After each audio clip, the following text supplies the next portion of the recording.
বন্ধুরা, good morning সবাইকে। সকাল সকাল আরো একটি নতুন ভিডিও নিয়ে তোমাদের সামনে হাজির হয়ে গেছি। গুড মর্নিং বলো, হাই করো।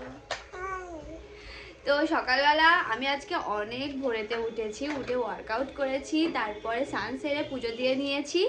তো এবারে মেয়েকে সবেমাত্র তুললাম, তুলে ও আমার ক্যামেরাম্যান হবে, মানে আমার ভিডিওটা ও করে দেবে আমি যেমন করি আর কি। তো আমি বললাম, ও সত্যি কথা বলতে গেলে খুব সুন্দর কিন্তু ভিডিও করেছিল। এবার আমার মুখটা একটু কেটে কেটে যাচ্ছিলো বলে আমি ভাবলাম আরও একবার তোমাদের সাথে আমি ইন্ট্রোটা করে নিই। তো মেয়েকে এবার ব্রেকফাস্ট করাবো, আর এখানে বিছানাপত্র অগোছালো হয়ে রয়েছে, এবার এগুলোকে ভালো করে পরিষ্কার করে নেব। আজকে তুমি কি খাবে ব্রেকফাস্টে? কি খাবে বলো, কি খাবে? প্যানকেক? কালকে স্ট্রবেরি প্যানকেক করে দিয়েছিলাম, ভালো হয়েছিল। আর স্ট্রবেরিগুলো বাজার থেকে কিনে আনাগুলো একটু টক টক মতো হয়, ফ্রিজে রেখে দিলে বেশি পেকে যায়, তো তখন একটু মিষ্টি মিষ্টি হয়, তখন ওর খেতে খুব ভালো লাগে, একটু ঠান্ডা ঠান্ডা থাকে, তাই না মাম? তো চলো আমি বিছানা মতো গুছিয়ে তোমাদের সাথে দেখা হচ্ছে। দেখো বন্ধুরা, আমি কিন্তু আমার মেয়ের জন্য এই ডিটক্স ওয়াটারটা বানাই স্ট্রবেরি আর অ্যাপেল দিয়ে। এটাকে কিন্তু আমি ভিজিয়ে রাখি, দেখতে পাচ্ছ এখানে আমি কেটে রেখেছিলাম। তো সকালবেলা এটা আমি ওর খালি পেটে দিই, আজকে থেকে স্টার্ট করেছি। তো তোমাদের বেবিদের জন্য অবশ্যই এটা ট্রাই করো দেওয়া। আর আমি এখন সকালবেলা কুলেখাড়া বলে, তো আমি ঠিক জানি না, কুলপোশাক, আমি কুলেখাড়া আর কুলপোশাক কি এক জানি না ঠিক, তোমরা জানলে অবশ্যই বলো। এখানে জুস করেছি, এটা খেয়ে নিয়ে তারপর এবিসি জুসটা খাবো, এখানে থাক। চলো এটাকে ছেঁকে খেয়ে নেবো। কি বাজে খেতে কুলপোশাকের রসটা, কিন্তু যাদের শরীরে রক্ত কম, আয়রনের প্রয়োজন, তারা কিন্তু প্রত্যেক দিন যদি এই রস খায় কিন্তু খুবই ভালো। তো ডাক্তার আমাকে বলেছিল প্রতিদিন খেতে, কিন্তু আমি খাইনি, মানে খাইনি বলতে গেলে বলা ভুল, আমার খাওয়া হয়নি। তো কুলপো শাক এসে ফ্রিজে পড়ে রয়েছে, পচে যাচ্ছে, শূন্য হয়ে যাচ্ছে, এরকম ব্যাপার। কি খাবি? স্ট্রবেরি বের করে রেখেছি, চলো। এখন বানাচ্ছি মেয়ের জন্য প্যানকেক। তো তার জন্য আমি একটি ছোট কলা নিয়েছি, এই কলাটা নিয়ে হ্যাঁ, এই জল একটা বালতি না এতে আছে গো, কলেতে একটু নিয়ে আসলে ভালো হয়। এই ছোট কলাটা নেওয়ার কারণ একটাই, যাতে পটিটা ক্লিয়ার হয়। আর আমার মেয়ের পটিটা প্রচণ্ড পরিমাণে মানে একদম আট হয়, ওই জন্য এরকম করে করা। অ্যাকচুয়ালি বড় কলা তোমরা নিতে পারো, এর সাথে আমি দেবো স্ট্রবেরি আর একটা ডিমটা নিয়ে আসছি।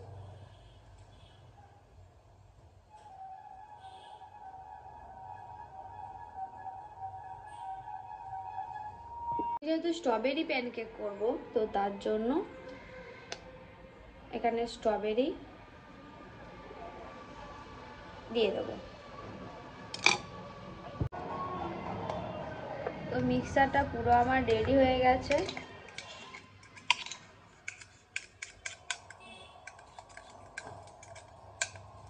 এবারে এটা আমি ফ্রাইং প্যানে বাটার দিয়ে। তো দেখো আমার মিক্সারটা কিন্তু তৈরি হয়ে গেছে, এবারে কিন্তু আমি এটা ফ্রাইং প্যানেতে দিয়ে দেবো। আমার এবিসি জুস খাওয়া কমপ্লিট, মেয়ের প্যানকেক করে খাওয়ানো কমপ্লিট, পুরোটা খাইনি, হাফ খেয়েছে, এখনো হাফ বাকি রয়েছে। তো এবার আমি বিছানাটা গুছিয়ে নেবো, আর সকালবেলা অলমোস্ট কাজ কমপ্লিট হয়ে গেছে। এবারে আমি বিছানাটা গুছিয়ে নিই ভালো করে, আর ঠিকঠাক করে সব কিছু গুছিয়ে রান্নাবান্না যেতে হবে, করতে হবে। আজকে কি রান্নাবান্না হয় দেখি। কালকে হঠাৎই আমার শ্বশুর হচ্ছে মেয়ের জন্য মেটে এনেছে, একটু খাসির মাংস এনেছে, অল্প করে 200 গ্রাম হবে, ঠিক 6-7 পিস হয়েছে মেয়ের জন্য শুধুমাত্র। তো মেয়েকে আমি খাসির মাংস অ্যাকচুয়ালি দিই না, কারণ হচ্ছে ও যেহেতু হার্টের প্রবলেম রয়েছে, তো সেজন্য হার্টের প্রবলেম যাতে তাদের রেড মিট বেশি খাওয়া ঠিক নয়, ওই জন্য যেটা আমার মনে হয়, সেই জন্য বেশি হাই থাকে তো, আর ডাইজেস্ট করতে একটু বেশি সময় লাগে, তো সেজন্য দিই না, খুব কমই দিই। তো এবারে আমার শ্বশুরমশাই কী মনে করে মেয়ের জন্য এনেছে, তো ও চিকেন খেতে মাটন খেতে ভালোবাসে, মোটামুটি মাংস খেতেও ভালোবাসে, খাই না এমনটা না, তো ভাবছি মাংসটাকে একটু তরকারি মতো করব। তো যেমন চিকেন করি ঝাল ছাড়া, নুন হলুদ দিয়ে আলু দিয়ে গাজর দিয়ে যেমন করি আর কি, সেরকম করব। আর সৌভিক কী বলে, যদি স্টু করতে বলে বা স্যুপ করতে বলে তাহলে করে দেবো, ওই করে দেবো, নইলে চিকেনের মতো করে তরকারি করে দেবো, একটু রঙও একা হাত দিয়ে খেয়ে নিতে পারে। দেখি কি হয়। তো চলো বিছানাটা গুছিয়ে নিই। তো তোমাদেরকে বলছিলাম আমার মেয়ের জন্য একটুখানি কালকে রাত্রিবেলা আমার শ্বশুর একটু খাসির মাংস এনেছে, তো সেটা ফ্রিজে রেখে দিয়েছিলাম টিফিন বক্সে করে। আর ডিপ ফ্রিজে রাখিনি বলে, ডিপ ফ্রিজে রাখলে একদম বরফ হয়ে যাবে, যেটা অ্যাকচুয়ালি প্রোটিন ফাইবার যেটা একদম নষ্ট হয়ে যাবে, ওই জন্য একদম নর্মাল ফ্রিজে রেখেছিলাম। তো এবার এটাকে ম্যারিনেট করব, আর ধোয়ার কোনো ব্যাপার নেই, পরিষ্কারই একদম। চলো একটুখানি কেমনভাবে রান্না করি দেখাই তোমাদেরকে। কি করবো, এটা তরকারি করবো না স্যুপ বা স্টু করবো? এখন একটু তরকারি মুড়ি হচ্ছে, সকালের তরকারি হচ্ছে, সয়াবিনের তরকারি, সেই দিয়ে এখন খেয়ে নিচ্ছি। তাড়াতাড়ি করে রান্না বসাতে হবে। কিছু সময় ফুল পড়েছে,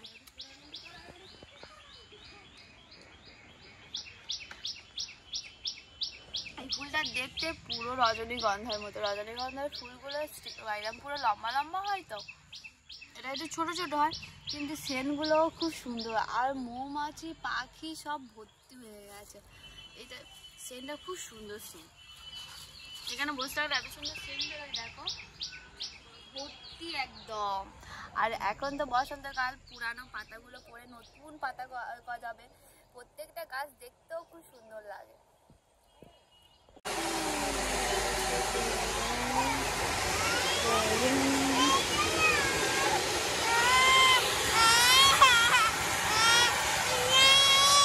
তো রান্না বসিয়ে দিয়েছি আজকেও আমি রান্না করছি। মেয়েকে নিয়ে আমার শাশুড়ি একটু গেছে বাইরের দিকে, একটু ঘুরতে গেছে। আমাদের আর কদিন বাকি মেলার, মানে আর এক সপ্তাহ বাকি। আজকে হচ্ছে শনিবার, কাল রবিবার, মানে এরই কালকে রবিবার, তার পরের সপ্তাহ থেকে আবার আমাদের মেলা হচ্ছে। মেলা মানে এক সপ্তাহ, মানে আমাদের বাড়ির সামনেই থেকে শুরু হয়ে যাবে, 3-4 দিন পর থেকে আবার মাইন্ড দেওয়া শুরু হয়ে যাবে, আবার মাধ্যমিক পরীক্ষাও রয়েছে। তো রান্নাবান্না করছি। তো এখানে আমার বিনস আলু যেগুলো ছিল সেটা ভাজা হয়ে গেছে। আর এদিকে চচ্চড়ি, এখানে চচ্চড়িটা কুমড়ো চিংড়ি করছি ডাঁটা বাটা দিয়ে, একটু হলুদ দিয়েছি, আদা বাটা দিয়ে নাড়ছি। এবারে সব মশলাগুলো দিয়ে দেবো। একটু হলুদ দিয়েছি প্রথমে, এবারে একটু লঙ্কা দিলাম। এখনো বাজারে যায়নি, বাজারে থেকে কিছু মাছ আনবে। আপাতত চচ্চড়িটা হোক, চচ্চড়ি হয়ে গেলেই আমার মেয়ের জন্য যে মাংসটা এনেছে ওই মাংসটাও বসিয়ে দেবো। পেঁয়াজ কুচি, আদা রসুন সব কাটতে হবে। হয়ে গেছে, এটা একদম শুকনো শুকনো করবো যাতে কোনো জল না থাকে। আর মটরশুঁটির দাম এত কম, 5 টাকা কেজি বিক্রি হচ্ছে। এবার একটু জল দিয়ে দেবো। আজকে মেয়ের মাংসটা একেবারে প্রেশার কুকারে ডাইরেক্ট বসিয়ে দেবো। তো এমনি কড়াইতে করলে দেরি হয়ে যাবে। আর এখানে আমি দেখো একটু টমেটো, একটু আলু, একটু পেঁপে দিয়েছি। কারণ হচ্ছে পেঁপেটা দেওয়ার কারণ একটাই, সেটা হচ্ছে তাড়াতাড়ি যাতে সিদ্ধ হয়ে যায়। আর এখানে পেঁয়াজ, জিরে বাটা, আদা রসুন বাটা অল্প অল্প করে একটু দিয়েছি। আর এখানে গরম হয়ে গেলে তেল দিয়েই করে নেব। তো এখানে দেখো আমি আদা রসুন পেঁয়াজ সব একটু ভেজে নিচ্ছি ভালো করে। এবার একটু নুন হলুদ দেওয়ার পরে আমি এই সবজিগুলো দিয়ে দেবো। সবজিগুলো দিয়ে দিই আগে, তারপরে নুন দেবো। জিরে বাটা এখন দেবো না, লাস্টে। হচ্ছে মাটন গরম জল করেছিলাম, একটু হালকা করে তুলে দিয়েছি, কারণ আমার বাচ্চা খাবে, বড়রা খাবে। বড়রা যদি খেতে তাহলে দিলাম না।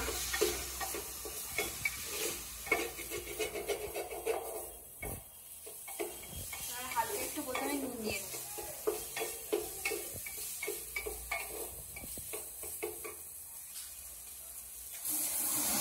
এই হচ্ছে জ্বালা, কোনো কাজ করতে যাও। তো গাইস সবে মাত্র একটুখানি শুয়েছি, মানে ভিডিও করছিলাম, শর্টস ভিডিও দেখতে পাচ্ছ আমার এখনো মেকআপ রয়েছে চোখে ঠোঁটে, আমি মেকআপ এখনো তুলিনি। তো ভাবলাম একটু শুয়ে এডিট করবো, সে আর হলোই না। মানে ছোট্ট বাচ্চা থাকলে যেটা হয় আর কি। তো আমি যাই একটু শুলাম, আর মেয়ে উঠে পড়লো, উঠে পড়ে কান্নাকাটি শুরু করে বলছে আমি মার কাছে না ঠাম্মির কাছে যাব। এখন মায়ের কাছে থাকলে ঠাম্মি পাপা, আর পাপা ঠাম্মির কাছে থাকলে তখন মাম্মির কাছে যাবে, এটা বায়না করে। তো যাই হোক, এখন একটু শুয়ে যাবে, একটু ঘুম লেগেছে। তো ভাবলাম ঘুম থেকে উঠে তারপরে মেকআপ টেকআপ তুলবো। সারা জামা কাপড় রয়েছে সেগুলো কমপ্লিট তুলে গুছিয়ে সব পাট করে তুলে রাখবো, কিন্তু সেটা আর হলো কই। ভালোই লাগে না, কি করব বুঝতেও পারি না। যে মানে মনে হচ্ছে গতকাল যে আমি ঘুমাইনি এরকম মানে মনে হয়। তো যাই হোক, তো আমি তাহলে ফ্রিজ থেকে মেয়ে খাবে বলে ফ্রিজ থেকে দুটো স্ট্রবেরি ছিল, স্ট্রবেরিটা বের করে দিয়েছি। আর ফ্রিজে জানো জয়নগরের মোয়া রয়েছে, জানো দুটো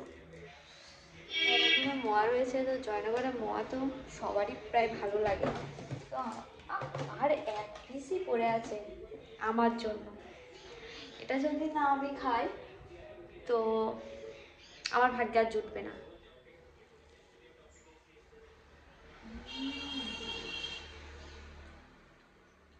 অসাধারণ।